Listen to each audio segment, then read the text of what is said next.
travers le monde, Rolanda Bisso en ce moment, vous êtes belé dans l'Europe, en Afrique, en Asie, en Océanie, voire même dans Madagascar, Rolanda Bisso. Donc, si vous avez un combo aussi, vous avez branché dans Info Télévision. Merci, fait goyer malin l'émission Nabino, les crédits. Les crédits, quand on est allé Bino, et les émissions, oh, Toyamba, Bassal, Yanzambe, Toto Solo là, tout est à solo concernant l'église et Moussala Nzambe. Vous voyez que l'église a confronté dans un problème et belé.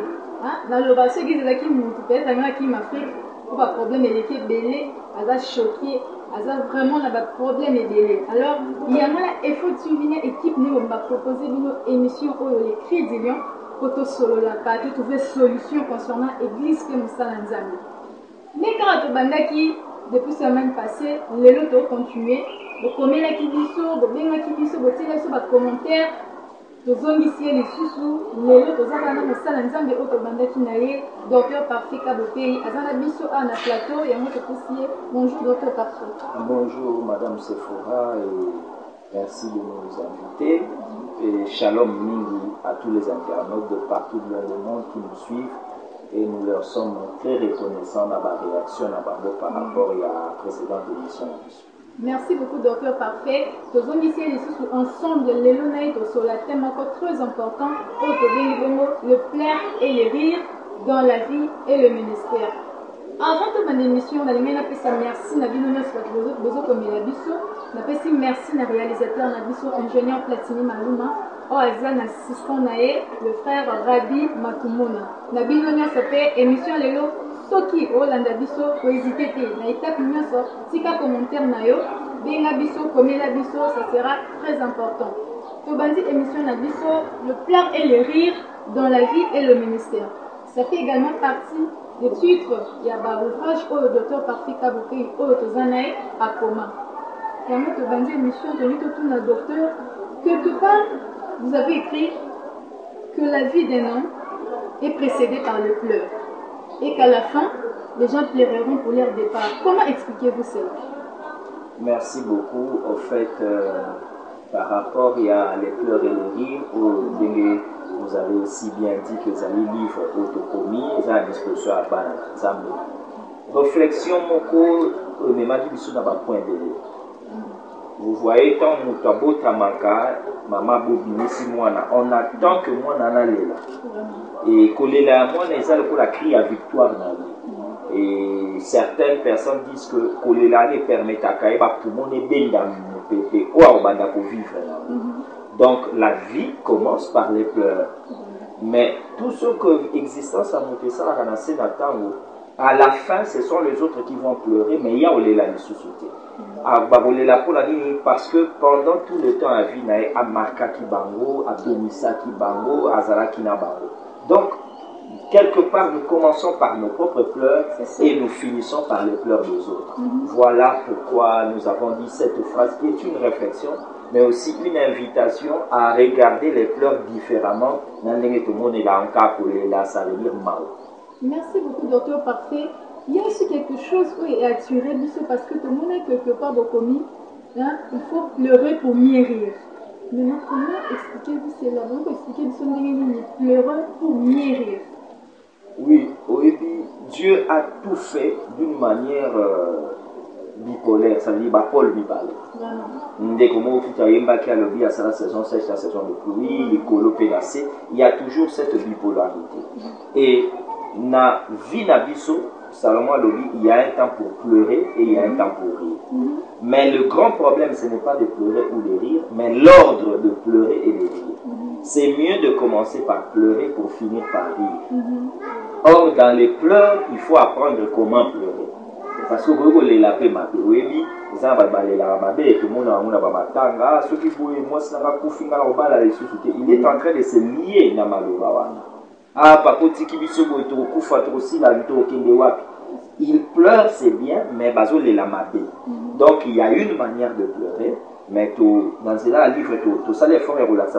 Comment bien pleurer pour rire à la fin. Et aussi, pleurer aussi veut dire travailler dur. Labeur. Bible lobby n'a psaume que Heureux ceux qui portent en pleurant les semences, parce qu'ils vont rentrer avec des cris de joie tant qu'on va moissonner. Donc il faut pleurer, mais il y a une manière de pleurer. Motomongo takoki ko se dédouaner na pleurer balinga na kolela tete kolela ezali, mais koyeba kolela ndeza sagesse des ali bwanya oyo to partager dans la écriture. Merci docteur parfait. Moi dans yoka déjà que vie ya bonzambe ezalaka te esengo na esengo kolela pe ezalaka ba souffrance pe ezalaka. Voilà, toujours poursuivre une émission d'habitude toujours avec le docteur parfait à qui toujours tout dans l'émission docteur parfait. Maintenant, quelle attitude qu'une personne peut avoir face au cœur dans le ministère?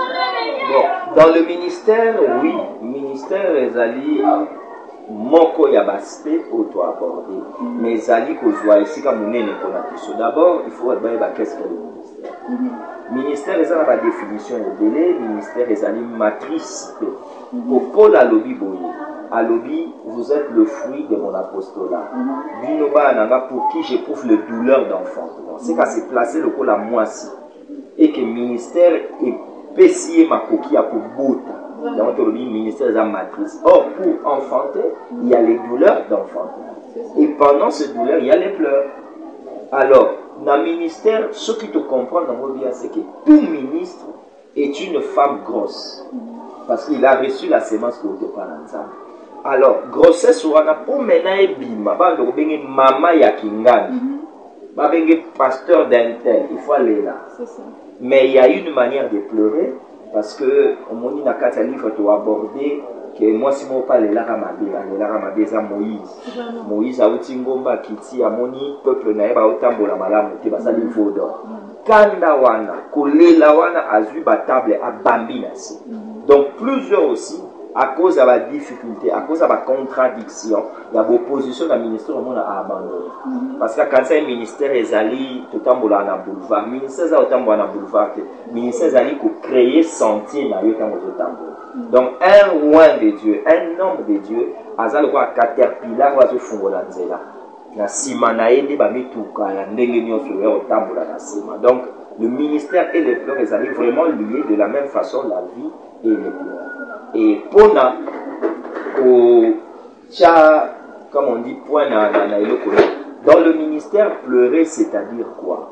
Ça veut dire endurer les peines, les souffrances, mais sagement, avec prudence, pour mieux produire comme fruit du ministère Oyo, et ça n'a un makasi, comme on a un gros pambo à ma folle lobby, si on a aucun parce que vous avez déjà couronne.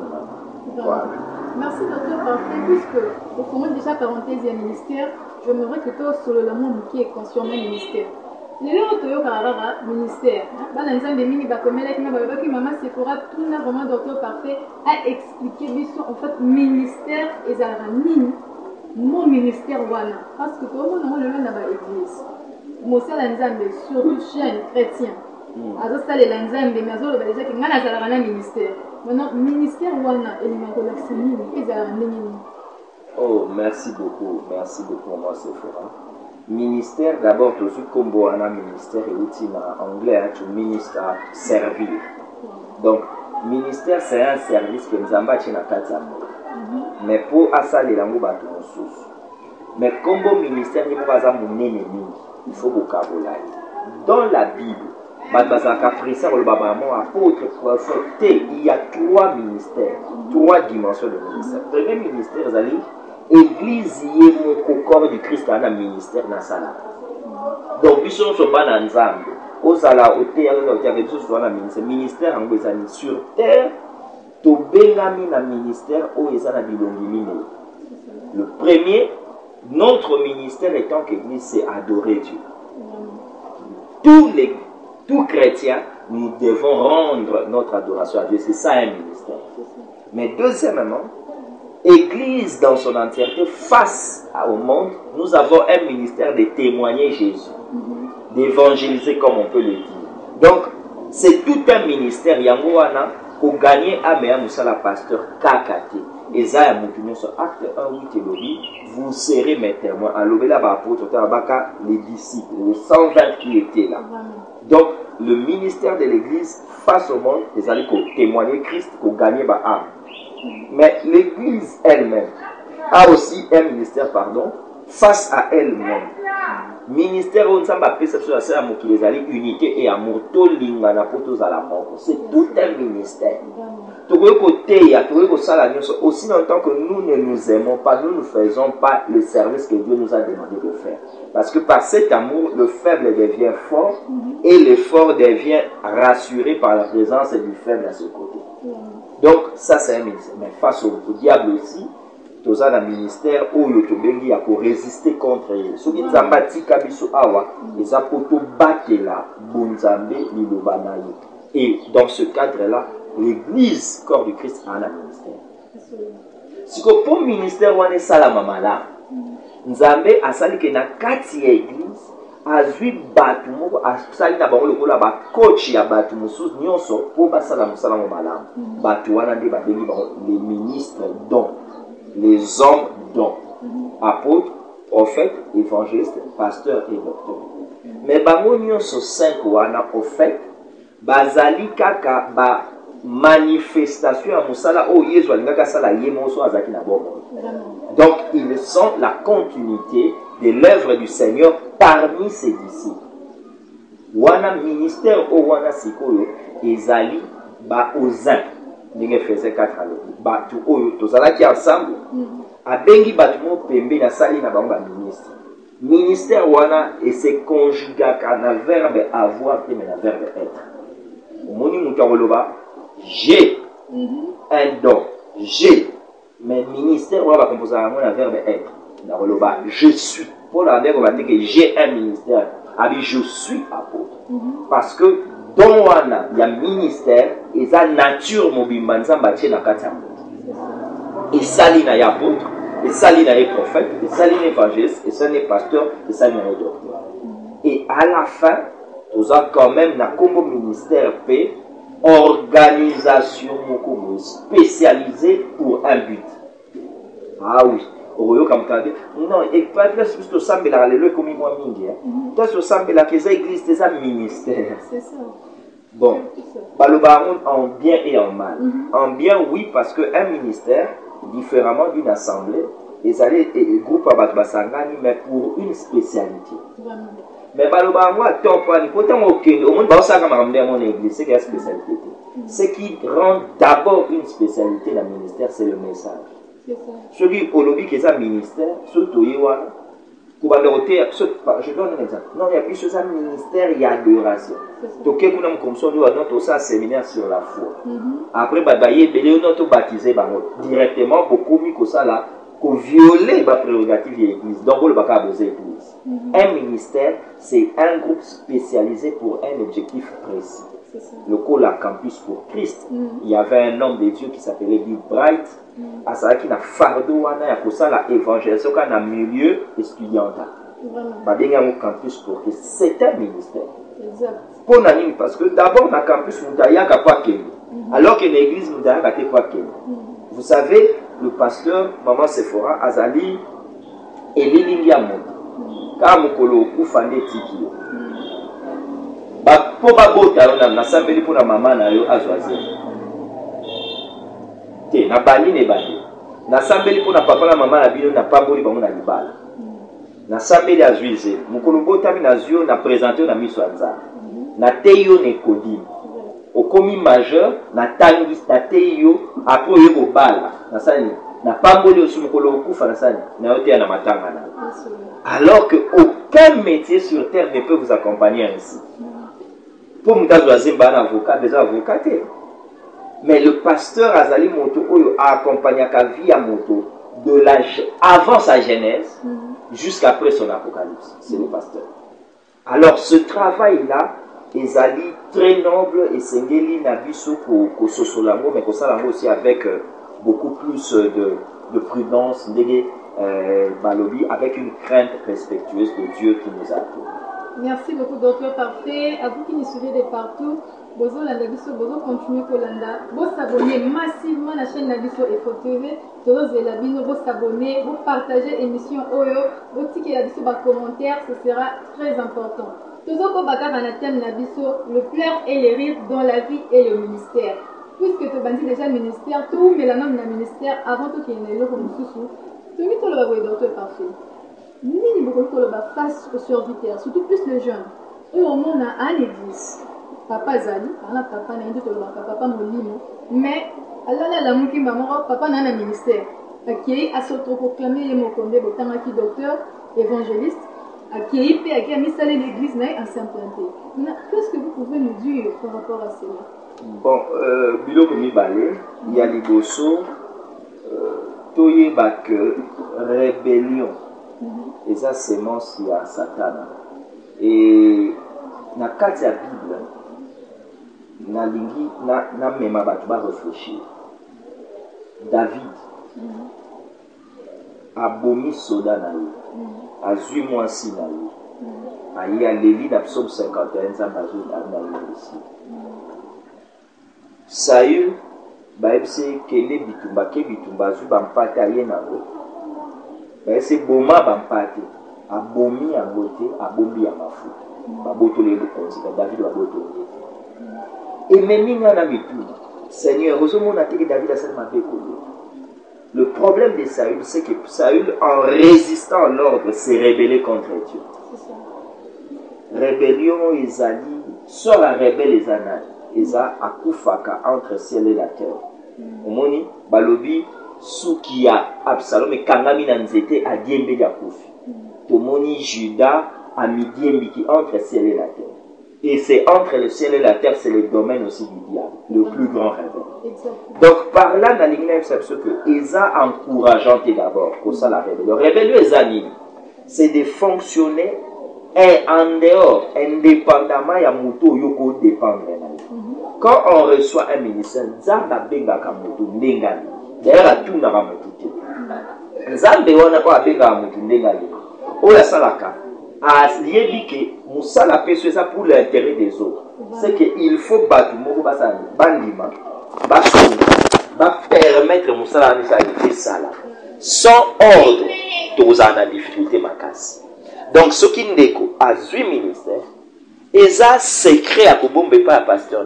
D'ailleurs, yende mutakope ça au support pour défendre le lobby pour dans le bas. Ngam nandima ki ngam na homologué. Oyebi Kombo Kitoko, Babenga Kabo, le loba normalement le la consécration, et ça, sujet d'absoluté, même surtout le baga, un ministre de Dieu ne peut pas être consacré, un ministre de Dieu doit être ordonné. Ordination veut dire être accepté dans un ordre. C'est la même chose avec les médecins. Dans la classe Bima premier, distinguer la médecine pour pratiquer la médecine. N'arrêtez pour connaître, mais pour pratiquer la médecine, il faut y a Namboka Congo, na Conseil national des ordres de médecins, ba peso numéro. Ce sont les autres pères, ba yaya, bato bazaka avant. Donc c'est la même chose avec le ministère. Quand on a un ministère, on a besoin d'être accepté, reconnu, autorisé pour exercer. Sinon t'es okozanga makabumu ebele. Oyebi nakoko pesa image moi amuke to mwemi mutu na hôpital médecin sali erreur à kufi. Oyebi ke médecin wana a sali bien te, c'est au père. Mais le numéro d'ordre le protège. C'est ça. Le numéro d'ordre se protège. Donc tu vas aller là au monde, ceux qui n'ont pas père n'a pas livré. Et même spirituellement comprendre que quand tu es en ordre, autorisé d'exercer un ministère, il peut arriver des choses, cette autorisation va te couvrir. C'est ça. C'est pourquoi même Jésus avait besoin de cette autorisation. Voilà. Merci beaucoup, docteur Parfait. Qu'est-ce que c'est selon mon boé et Salama? Tout le monde a mon encore consacré. Vous font la petite parenthèse, tozong et l'amour parce que c'est important tout le l'amour consécration. Tout le monde a mon consacré prophète. Mais il y a mon cas n'a pas mis bara à la ministère et docteur. Alors le jour de sa consécration, il y a un problème mingi, la boya. Puis ami Bengara n'a comme Moussous. Cela le fait que son père spirituel a obéissant à voix et à moi, pour consacrer déjà prophète, à toi aussi, après commission le sous docteur. Maintenant, confusion, on est en mobile dans un docteur parfait. Est-ce que moi, a occupé le talisa papa que le ministère n'a pas le consacré? Ah, et ça va réalité, hein, oui, la restauration qu'on fandi va servir yo, comment ça là à cause ya ba régime ba tchelbino moi ba sel de table poivron munamba mchela mungu la ndenge na mais biso to kola kezaki bongo te mama o tcha déjà mungu la cuisine po ayebi bana naye na restaurant ba ça bo po ba yebi ba client nyonso te mais nzamba za restaurant te nzamba za mama il y a des choses où esengela ke salama kaka avant pour nini esalami avant te na bandi les responsabilités sont partagées il y a liboso pasteur eza malamu te tokoma na cérémonie officielle oyo tobengisi bato sans que toyoka na malamu na mwana mpo nzambe akoki koloba na ngai nayoki différemment mwana ayoki différemment.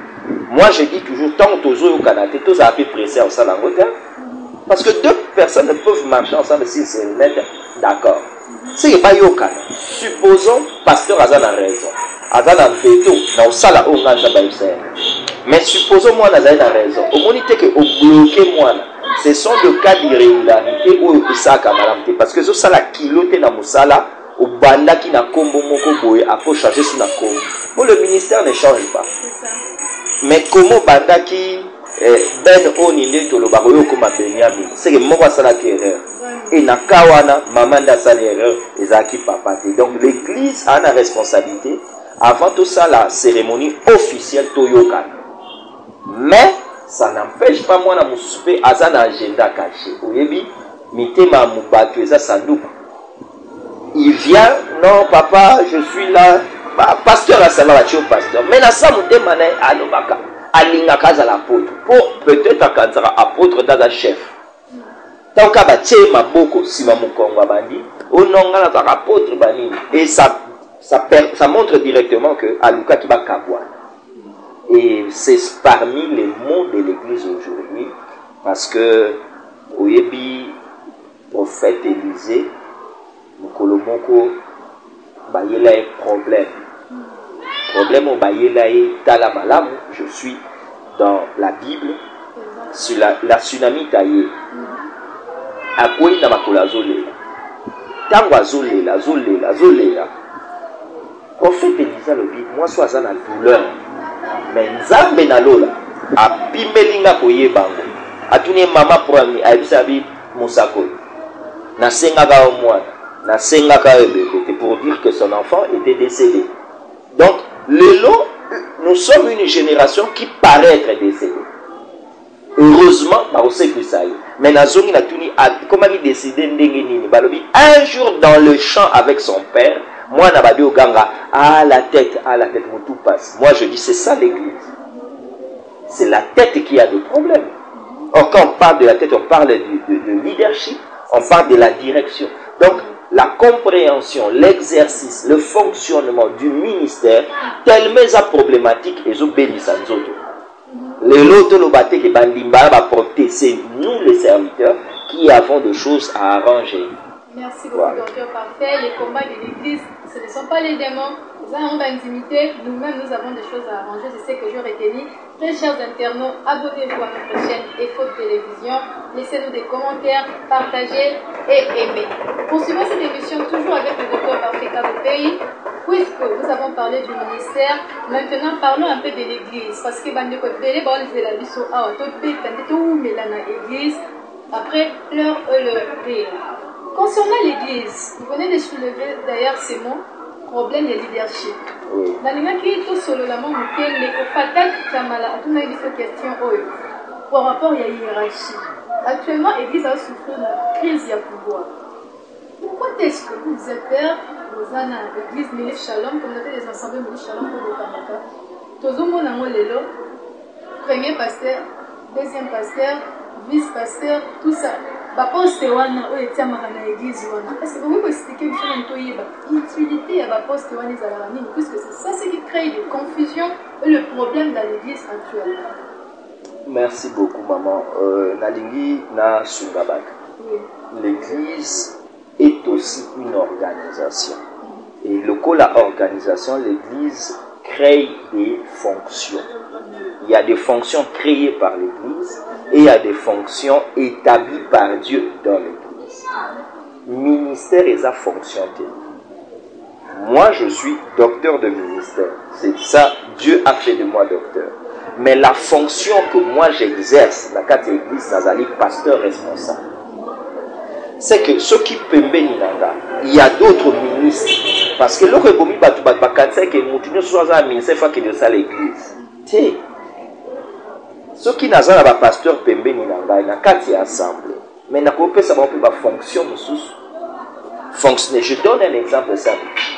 Papa, il y a un responsable, il y a jeunesse, mais un pasteur de son état. Il y a identité à pasteur, mais il exercer fonction. Il y a responsable, il y a jeunesse. Et qu'on embrouillé batute. Il y a un des autres ça là bas. En fait, problème il y a battu ça, n'a pas combo nomenclature, n'a pas fonction. Mon sous habité ngai bachaki ngana pasteur. Surtout ba combo moko boye to kela mingi to en berger. Ngana za déjà berger. Oza berger, mais comme berger, c'est le synonyme de pasteur. Mais c'est cette fonction là qui ne veut pas dire que fonction est sa fonction ministérielle. En fait, mon berger, tu utiliseras pour les assistants du pastorat dans une assemblée. C'est comme les anciens, c'est comme les diacres. Ils ont pas fonction, mais ils ont ministère. Ce que nous tous pas passer fonction, aligné à assimiler, on sait que dans un ministère. Et le coup là-bas, tu vas aussi bango que ministère ils ont exercé ça là-dedans. Il suffit de s'embêter à comme au monde à makamba bien un prophète. Il suffisait un peu doux, boyo kakapé ça rabat moi conseil babi awana za pasteur. Il suffisait kaka azala zélé na côté ya quoi koganga. Balobi ça c'est un évangéliste. Tu vois. Donc en réalité, ministère c'est plus que ce qu'on peut voir dans une prédication. Le ministère c'est toute une vie. C'est un cœur que Dieu a créé pour les autres. Et cela se manifeste par le fruit ou l'affectation. Parce qu'on peut aussi être un bon prédicateur, mais pas être un ministre de Dieu. Exactement. Parlons de la succession. Actuellement, l'Église, pour mieux connaître la succession. Tout le monde a un exemple, c'est que l'Église est autant en sous communauté, internaute de mon boyebi, tout le monde a l'Église et l'élo, que pasteur Azali, mais même pas après sa mort, de son vivant, déjà, on a moins d'analyse biologique, a commis déjà au camp d'église. Ok, en absence de pasteur, moi, l'année de mon peu ça va ordre. Maintenant, vous, en tant que pasteur, vous avez aussi l'église. Pourquoi le banni du parcours est Merci beaucoup. Et la question, on a joué comme mingi, mais naïf sarabatuba, basa la effort yako poser la question. Moi, na ya pasteur. A commis pasteur, poisa moi na pasteur, toi commis pasteur, poisa n'appelle à pasteur. C'est ça le problème. Voici vision claire, la parole claire. Montunion so otamba bengi akokoza la pasteur. Nakati montunion, moi la pasteur pas ça. Aza nakati. Le seul problème est ani. Nazu moi na nanga na chez pasteur, réseau zabe moko, poisa moi na nanga. Là ce n'est pas normal. Mais ceux qui pour un ministère, pour battre mon ministère, où est le problème? Deuxièmement, moi, je suis pasteur. Ceux qui, ça veut dire Azanae, mon pakano, mais aye abandi ko gérer sacerdotal, ma kamba kobula, pour na azamon la pasteur, là, tu le bite, wana de tengal, wana to bungi. Deuxièmement, moi, na ya pasteur, pe oaza na appel, ya pasteur. Aza pasteur, y a problème, mais l'obité a remplacé mes pasteurs, mon papa na eu. Et comme il l'a mis balé, y a un autre lieu de Sarabatu, quand un ouin vision part, va continuer à visionner. Moutounion soroya na sima, aroya na vision na yé, mais ce que ça a ensemble est compléter et non dire que mouton doit continuer parce que d'ailleurs bisognon so oyo, nous ne sommes que les animateurs de vision, nous ne sommes pas vraiment des visionnaires car le grand visionnaire c'est lui-même un Dieu. Voilà. Merci beaucoup docteur, parfait. Wow. Laissez-nous des commentaires surtout par rapport à il y a questions de tout niveau, si vous avez commentaire Nabino, vous aussi vous pouvez poser des questions. Toroyambamo d'émission, Torotuna docteur. Si laissez la question Nabino, vous commentez, c'est très important. Poursuivons avec docteur Parfait Cabo Pays, avant de fermer parenthèse, il y a l'église, puisque tout sota qui a mot la consécration. Alors, docteur Parfait, que veut dire consacrer une personne? Consacrer une personne veut dire confier une tâche sacrée à quelqu'un. C'est ça, consacrer. Et ezali acte oyo et bandaki komoni ça va beaucoup dans l'Ancien Testament parce que l'Ancien Testament est à l'ombre. Il y a Otoko Bikalelo. Il fallait que les gens comprennent ce que Dieu faisait. Un homme consacré, un autre homme. Homme ou abandonné consacré, il prenait la place de Dieu. Et la personne consacrée, azaki serviteur. Mais lelo, moi comme moi biso totondima ngo su moi milité. Pourquoi? Parce que mutu akoki kopesa epa ya mutu te lelo ministère. Tozwa kango epa ya Nzambe. Jérémie chapitre 1er lobi, avant que tu ne sois dans le sein de ta mère, je t'avais connu, je t'avais consacré. Donc c'est lui qui consacre, c'est Dieu. Ce que biso lelo totikali na reconnaissance. Ordination, accepter quelqu'un dans l'ordre ou donner la main d'association. Mais que le bako consacré, tolérer la consécration n'a pas tenu balé. Ancien diacre. Parce que waneza église, biso batunde tolobi, au commis ancien, au commis diacre. Mais ce mouto azala qui n'a pastorat, on a un ministère, il y a azaki évangéliste, tu vas te commis évangéliste, tu vas te reconnaître l'évangéliste.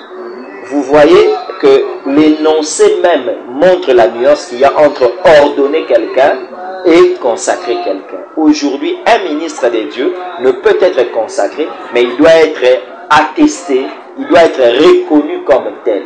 Il doit être accepté dans l'ordre des ministres. Alors que l'ancien et le diacre est consacré par l'Église, parce que c'est l'Église qui lui confère cet office-là, qui ne entre quatre murs d'une assemblée locale. Ce que l'on assemblée ou église osa soit ancienneté, osa mutu mususu. Parce que salama ki wana mais ce que ministre, osa ministre de partout. Banda osbota mati okufa osa ministre de Dieu. Voilà. Merci docteur Parfait, puisque le lobby Mouteloni a la ordonnée. Ouais. Est-ce que vous avez un âge moko, soit critère, ou est-ce que vous avez la ordonnée? Merci, ça c'est une très bonne question. Dans l'Ancien Testament, pour Moukakota na sacerdoce, Bandai causé la 30 ans. Bandai causé la 30 ans pour Akota na sacerdoce. Après, dans le Nouveau Testament, il y a celui qui a âge ou anaté. L'élo, élément âge exact. Mais il y a d'autres éléments. Élément à Liboso, Moutou Pobandima, il faut. Appelle les âges. Mais eux, on doit voir les preuves de cet appel. Parce que quand le banzamba bengi, mais tout le monde a été tout le monde a na uma longate. Tout le monde a nzambe kosa na kati na welo rote. So ndeni to ndi. Que nzamba loba ikaka. Non non, il y a l'appel, mais il y a aussi les preuves de la grâce na kati. Et j'ajouterai, il y a aussi la maturité. Parce que Paul a lobby n'imposait pas les mains avec précipitation. Voilà pourquoi na ba correct pour la zone comme ça. Mais d'ailleurs, na baptisa ba tebelete. Ngapi na sepela ko ba. D'ailleurs, na tia ba tebele ma bokote parce que ils ont engagement mon biba motozo ko délégué katia.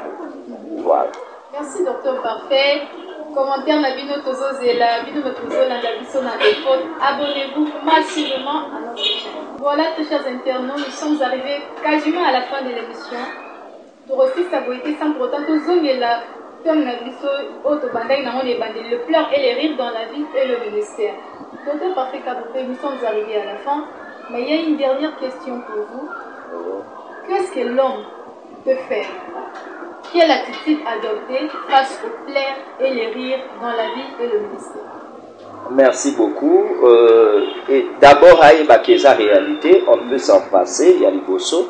Mais à Mibale, vous savez, quand on connaît la parole de Dieu, quand on a une très bonne éducation de la vie, on pleure différemment. Qu'est-ce que j'essaie de dire, on pleure différemment?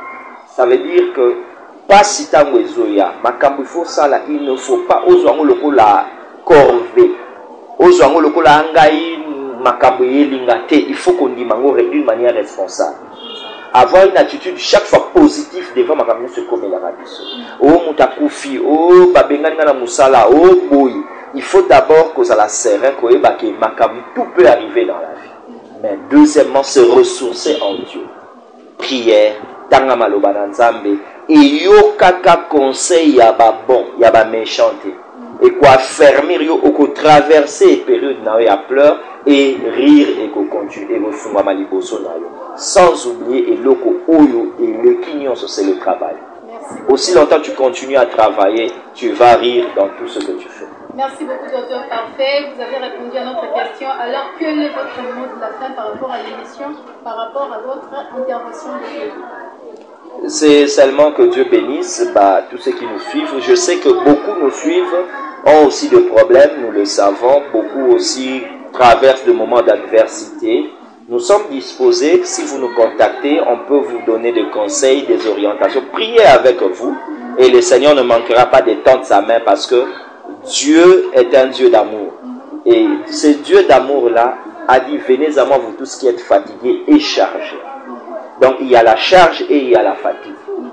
D'autres sont fatigués pour rien, mais d'autres sont chargés, mais qui ne sont pas fatigués. Dieu dit, soyez fatigués de vos charges. Ne force pas toi-même, ne persévère pas, ne t'entête pas. Viens t'écrouler sous ses pieds et le Seigneur te relèvera en te rendant encore plus libre, plus délivré, plus béni, car ce n'est qu'un Dieu d'amour. C'est pour ça qu'il est mort. Donc nous nous disposons à vous et nous croyons réellement que le Seigneur ne manquera pas de vous visiter, de vous bénir. Et nous serons toujours disposés pour revenir une prochaine fois, chaque fois que vous aurez besoin de nous.